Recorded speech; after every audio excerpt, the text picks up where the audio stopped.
ಈ ವರ್ಷ ಮತ್ತೆ ವೀರಾವೇಶದ ಮಾತುಗಳು ಕೇಳಿಬಂದು. ನಾನು ಕಳೆದ ವಾರನೂ ಕೂಡ ಸ್ಟೇಟ್ಮೆಂಟ್ ಕೊಟ್ಟೆ.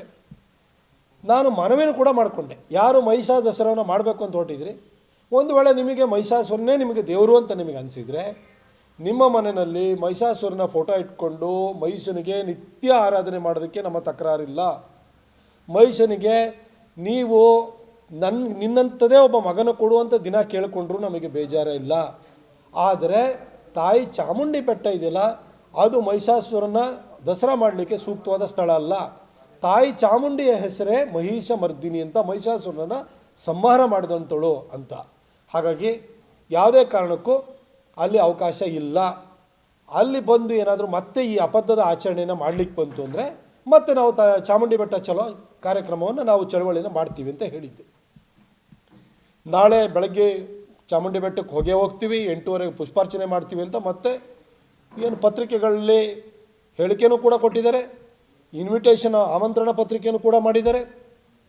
ಈ ಮಧ್ಯದಲ್ಲಿ ನಾನು ಪೊಲೀಸ್ ಕಮಿಷನರ್ ಹತ್ರ ಮಾತಾಡಿದೆ, DCP 1 ಹತ್ರನೂ ಮಾತಾಡಿದ್ದೀನಿ, ಜಿಲ್ಲಾ ಆಡಳಿತ ಜೊತೆನೂ ಮಾತಾಡಿದ್ದೀನಿ. ಅವರು ಇವತ್ತಿನಿಂದಲೇ ಜಾರಿಗೆ ಬರುವ ಹಾಗೆ 144 ಸೆಕ್ಷನ್ನ ಆಲ್ರೆಡಿ ಜಾರಿಗೆ ಮಾಡಿದ್ದಾರೆ. ನಾಳೆಗೆ ಯಾವುದೇ ಕಾರಣಕ್ಕೂ ಕೂಡ ಅಲ್ಲಿ ಹೋಗಿ ತಾಯಿ ಚಾಮುಂಡಿಗೆ ಅವಮಾನ ಮಾಡುವಂಥ ಮಾತುಗಳನ್ನ ಆಡಲಿಕ್ಕಾಗಲಿ, ಮಹಿಷಾಸುರನಿಗೆ ಪುಷ್ಪಾರ್ಚನೆ ಮಾಡಲಿಕ್ಕಾಗಲಿ ನಾವು ಬಿಡೋದಿಲ್ಲ ಅಂತೇಳಿ ಸ್ಪಷ್ಟವಾಗಿ ಅವರು ನಮಗೆ ಭರವಸೆನ ಕೊಟ್ಟಿದ್ದಾರೆ. ಹಾಗಾಗಿ 144 ಸೆಕ್ಷನ್ನ ಅವ್ರನ್ನ ಹಾಕಿರೋದನ್ನು ಗೌರವಿಸಿ ನಾವು ಚಲೋ ಚಾಮುಂಡಿ ಬೆಟ್ಟ ಅಥವಾ ಚಾಮುಂಡಿ ಬೆಟ್ಟ ಚಲೋ ಅಂತ ಏನು ನಾವು ಚಳವಳಿನ ಹಮ್ಮಿಕೊಳ್ಳಿಕ್ಕೆ ಹೋಗಿದ್ದು, ಹಾಗಾಗಿ ಅದನ್ನು ಜಿಲ್ಲಾ ಆಡಳಿತದ ಮೇಲೆ ವಿಶ್ವಾಸವನ್ನಿಟ್ಟು ನಾವು ಕೈ ಬಿಟ್ಟಿದ್ದೀವಿ.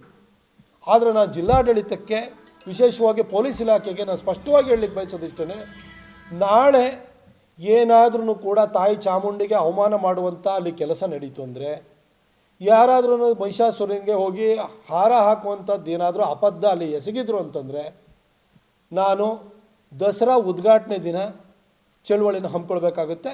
ಆವತ್ತು ನಾವು ಪ್ರತಿರೋಧ ಒಡ್ಡುವಂಥ ಕೆಲಸವನ್ನು ಮಾಡ್ತೀವಿ. ದಯವಿಟ್ಟು ನಿಮ್ಮ ಭರವಸೆಗೆ ನಾವು ಬೆಲೆನೂ ಕೊಟ್ಟಿದ್ದೀವಿ, ನಾವು ನಿಮ್ಮ ಭರವಸೆನ ನಂಬಿದ್ದೀವಿ. ಅದಕ್ಕೆ ಯಾವುದೇ ಕಾರಣಕ್ಕೂ ಚ್ಯುತಿ ಆಗದ ಹಾಗೆ ನೀವು ನಡ್ಕೊಳ್ಳಿ ಅಂತ ನಾನು